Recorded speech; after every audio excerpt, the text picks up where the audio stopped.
on the planet before the flood and certainly right after the flood, they would have made it into the history of the culture. In 1845, a newspaper in the town of Geelong in Victoria published a sketch of a creature that the local Aboriginal people had described as a bunyip.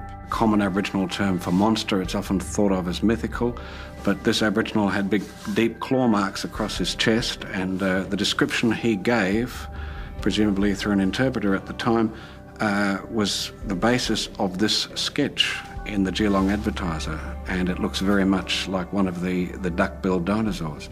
In fact, some large bones were reported at that time that were fresh and were unlike any other creature that people were familiar with at the time. And 13 years later, on the other side of the world, a dinosaur was unearthed, and it was called Edmontosaurus. And when you look at a reconstruction of Edmontosaurus next to the sketch of the bunyip drawn by the artist for the newspaper in Geelong on the basis of Aboriginal descriptions, the two are very similar. You have to interpret evidence of the present in relation to the past. And what I would say is this: there is very strong circumstantial evidence, because all evidence in relation to the past is like a forensic scientist. They're working with circumstantial evidence, is very strongly confirms the Bible's history that dinosaurs and people lived at the same time.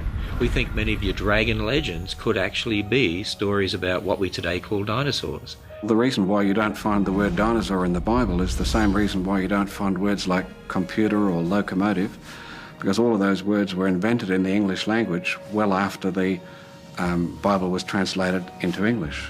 The word dinosaur wasn't invented until 1841 by Sir Richard Owen, who was head of the British Museum. Before that, words such as dragon were used in the Bible. The King James Bible was first translated into English in 1611. So the word dinosaur is a modern word. There is a distinct philosophy that is able to be identified when you look at the King James Version of the Bible that was first printed in 1611 to the more modern translations in the English language like the ESV. In 1611, they used the word dragon 35 times. In the Old Testament alone, they used the plural word dragon 16 times. But if you look at the ESV today, they use the word dragons in the plural form 0. And what is very clear to see is that whenever dragon is used to refer to a real living, breathing creature that walks upon land, the ESV has decided that that is not a word that can be used. Most of the time they replace it with jackal, which is like a little hairy dog. Now that is a big discrepancy between a small, hairy, fox-like creature and a big, gigantic reptile-like creature. And what you see is that the evolutionary mindset has seeped into so many things that we have even our most conservative Bible theologians look at dragons. They do not make the connection between dragon and dinosaur, and they have the idea that, wow, dragons aren't real, and so we have to protect the inerrancy of the Bible. Most of the people believe that dinosaurs died out 65 million years ago, and therefore humans couldn't possibly have seen them because they haven't been around that long. So it's a case of a faulty view of history with this millions of years imposed upon it, which means they have to try to explain away human encounters with creatures which we would call dragons. But sometimes we treat God like he's a little old lady that needs help crossing the street. No, I believe that God said what he means, and he means what he said. So if dinosaurs and dragons really are one and the same, one might actually ask, well, why did dragons fade into mythology to begin with? And that's a really good question. So you had all cultures in the world essentially passing on stories about big lizards. And over time, those stories get corrupted, they get distorted. It's a fish story of the day, they get this added or that added, and all of a sudden they become magical and they cast spells in at least a modern fantasy literature.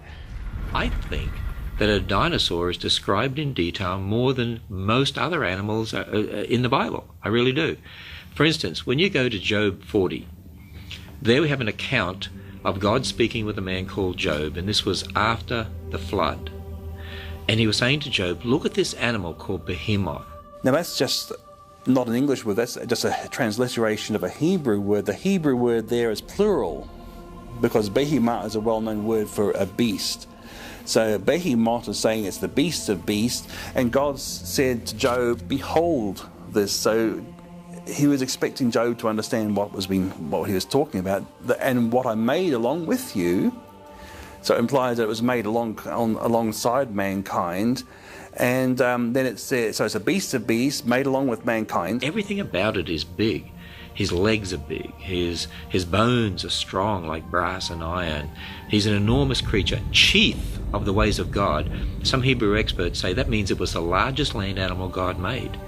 And the largest land animal we know of today from the fossil record are some of your dinosaurs, like your sauropods, like a Seismosaurus or something. And then it has a tail like a cedar. Well, you think of the cedars of Lebanon.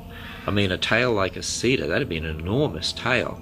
Many Bible commentaries, for instance, the NIV Study Bible in the notes actually says this was a hippopotamus or an elephant. But a hippopotamus tail is like a little flap of skin.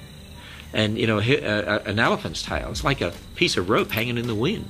It's really difficult to know why many commentators, even conservative commentators, are unwilling to take the descriptions in the book of Job about this creature and to try to apply them to a hippopotamus or some other animal when the description doesn't fit.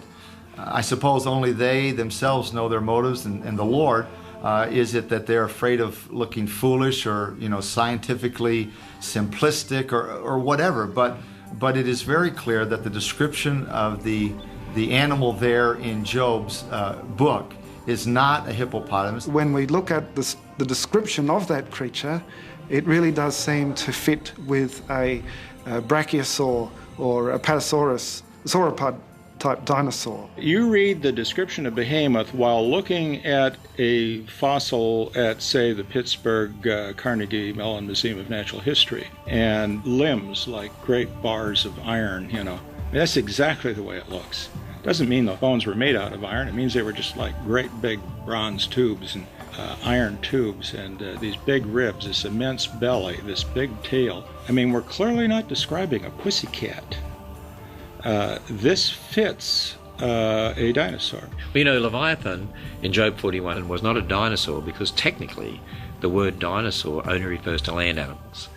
So we could say a dinosaur-like creature, if you like, that lived in the sea. The Bible describes it as a dragon that lives in the sea. This thing is about the size of a school bus and weighed 8 tons. And just as Leviathan is described as leaving a trail in the mud with, potsherds, like shattered pieces of pottery, that's the sort of trail that a crocodile makes in the mud. But you're not talking about the crocodile that we know nowadays. If you look at this picture of a modern-day crocodile skull, and this Sarcosuchus skull around it, you can see the vast difference in size. And it truly fits the description in the book of Job, where it talks about how, this sort of creature would just shrug off harpoons and arrows and laugh at fish hooks and things like this. And also, the book of